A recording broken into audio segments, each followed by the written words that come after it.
আমি সামান্য একজন চাকরিজীবী, আমি একজন এখানে চাকরগিরি করি, আমি চাকরি করে আমি আমার সংসার চালাই। আমি এখানে কারো টাকার প্রতি আমার কোনো লোভ, লালসা, এগুলো আল্লাহ তাআলা আমাকে দেয় নাই এবং আমার পরিবার থেকে আমাকে কখনো কেউ শিক্ষা দেয় নাই। সেজন্য আমি মানুষের দুঃখটা আমি বুঝি। আসসালামু আলাইকুম রহমতুল্লাহ বরকাত। আসলে মানামা এসে অনেক কিছু দেখতে পাচ্ছি। গতকাল একজন ভাই এবং পরশুদিনও আরেকজন ভাই এসে যে কথাগুলো বলেছে সেগুলোই আমি ধারণা করতে পারতেছি যে জনপ্রিয়তা হতে পারলে, মানে পরিচিত মুখ হতে পারলেই লাভ। শুনলাম স্বর্ণের দোকানে বিশেষ করে মানে প্রতারণা চলতেছে। সঞ্চয় করুন। এই সঞ্চয় করতে করতে আমাদের বাহারাইন প্রবাসীরা নিঃস্ব হয়ে যাচ্ছে।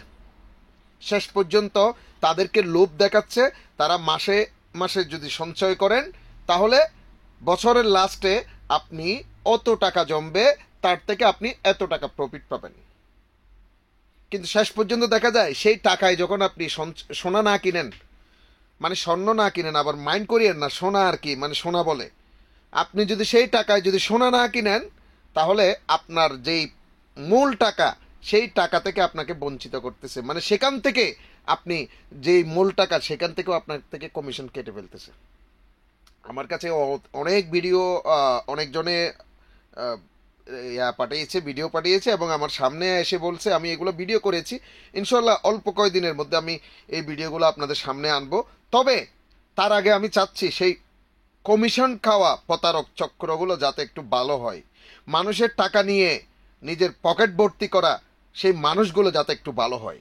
আপনারা জানেন আমি সালাউদ্দিন লাবলু, আমি অল্প, মানে কি, অল্পতেই খুশি। আমি একজন গরিব ঘরের সন্তান। আমি কখনো কারো কাছে বলি নাই আমি কোটিপতির সন্তান।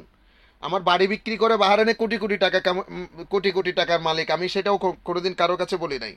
আমি সামান্য একজন চাকরিজীবী, আমি একজন এখানে চাকরগিরি করি, আমি চাকরি করে আমি আমার সংসার চালাই।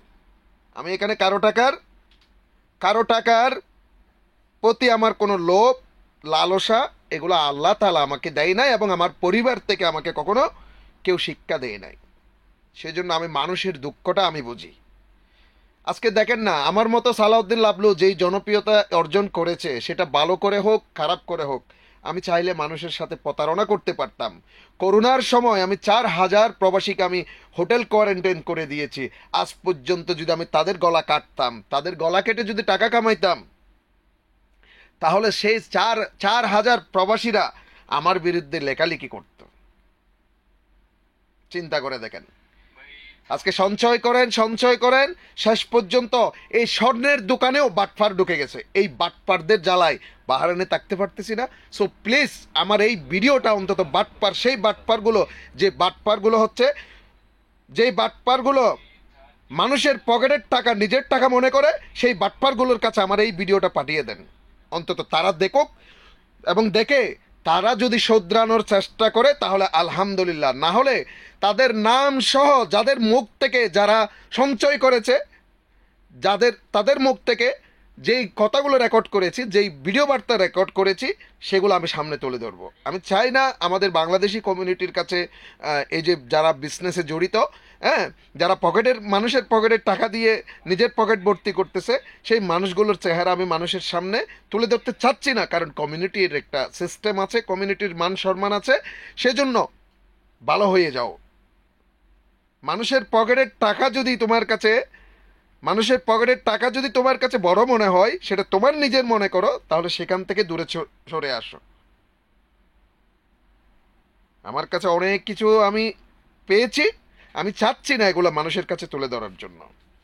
সো আল্লাহ হাফেজ, আসসালামু আলাইকুম ওয়া রাহমাতুল্লাহি ওয়া বারাকাতুহু।